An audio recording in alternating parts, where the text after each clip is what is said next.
19-year-old Brittany McGlone lived in East Texas in 2007. She was working 2 jobs to save money for college.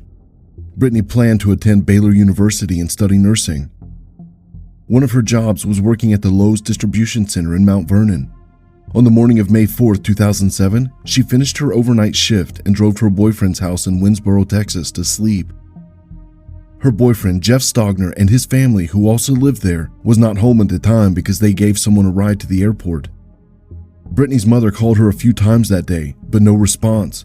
She then called Jeff Stogner. Jeff told her that he was just arriving back home and that Brittany's car was in the driveway. They hung up. Jeff went into the house, found Brittany's body on his bed, and called 911. She had been assaulted and beaten with an unknown object. An autopsy ruled that the cause was massive head trauma. Many people were questioned by detectives, including Jeff and his family, but no suspects have been publicly named. Brittany's sister Hope had a lot to say about Brittany's character. No matter what kind of day she was having, Brittany could always find the silver lining. Her bright smile, goofy sense of humor, and positive outlook on life would spread to the ones she was with, making it impossible for anyone to have a bad day. She didn't deserve this, Hope said. She was this innocent, pure person who never did anything wrong, never got into trouble. She always saw the good in people and just loved life. Why would someone do this to her? Hope has publicly said that her family have their theories about who took Brittany's life, but remain open to any and all possibilities. Among the possibilities is a man known by Jeff Stogner's family, who was questioned early in the investigation. The man has a lengthy criminal record with prior charges for burglary, assault, and assault with a weapon. In 2021, Wood County Sheriff Kelly Cole said there is plenty of evidence, like bloodstains and DNA, from the scene that they plan to retest now that DNA technology is more advanced. On September 1st, 2022, the Wood County, Texas Sheriff's Office posted an update on Facebook about Brittany's case, stating that on August 31st, an arrest warrant had been obtained by Wood County Sheriff's Office that resulted in Captain Mike Chilson and Ranger John Vance traveling to the Dallas-Fort Worth area where Chad Earl Carr was arrested. Chad Carr is the man Brittany's family had their suspicions about. Carr is currently in the Wood County Jail with his bond set at $1 million. Brittany's family posted on their Facebook page, "Never did I think this day would come. 15 years later, and it has." The post also thanked Sheriff Cole. However, they added, "This is just the beginning." Lynette Joy Sims was born in New South Wales, Australia in 1948. In 1965, she met Chris Dawson at a high school function. The pair got married in 1970 at St. Jude's Church, Randwick, in Sydney, and later had 2 children. Chris and his twin brother Paul played professional rugby league football for the next few years. After ending their rugby careers, the Dawson brothers found employment as physical education teachers. Chris worked at Cromer High School near Sydney. Both Chris and Paul are alleged to have regularly engaged in illicit behavior with female students at their respective schools. In 1981, Chris groomed and slept with a student named Joanne Curtis. Joanne temporarily moved into the Dawson family residence in Bayview in 1982.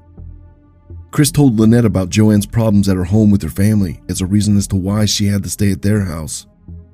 Chris was 32 years old then, and Joanne was 16. Lynette was phoned by her mom on January 8, 1982. This was the last time they would communicate with each other. She planned to meet her mother and family at the Northbridge Baths the following day, but never arrived. Chris didn't report his wife missing until February 18, 1982, 6 weeks after she had vanished. Joanne then permanently moved in with Chris. When questioned by investigators, Chris said that Lynette left after marital problems caused over her spending. Later, Chris suggested that she had joined a religious organization. In 1983, he finalized divorce proceedings against Lynette and married Joanne Curtis the following year. Some investigators believe that Chris took Lynette's life, but that was hard to prove without a body. The first inquest held in February of 2001, the deputy state coroner, Jan Stevenson, determined that Lynette is not alive anymore and that the person responsible was someone she knew. A second inquest held in February 2003 by State Coroner Karl Milanovanovich recommended that Chris be charged with ending Lynette's life. The New South Wales Director of Public Prosecutions, Nicholas Cowdery, refused to prosecute Chris Dawson, citing the lack of evidence. In April of 2018, following extensive investigations, New South Wales Police requested the Office of the Director of Public Prosecutions to review its brief of evidence. Then, in December 2018, Chris Dawson was arrested in Queensland, Australia, in connection to Lynette's case. Dawson still claimed he was innocent and delayed the trial several times because, according to him, there was a risk that members of the jury could have prejudged his guilt due to widespread publicity about the case.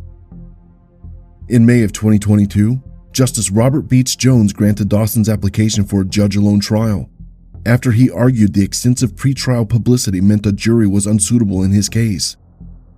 The trial began on May 9th. The prosecution claimed that Dawson took Lynette's life because of his desire for an unfettered relationship with Joanne Curtis. The defense acknowledged that Dawson may have failed his wife, but that she had left and abandoned the family of her own accord, and suggested she may have created a new life. The defense relied on a number of witnesses who claimed to have seen Lynette since her disappearance.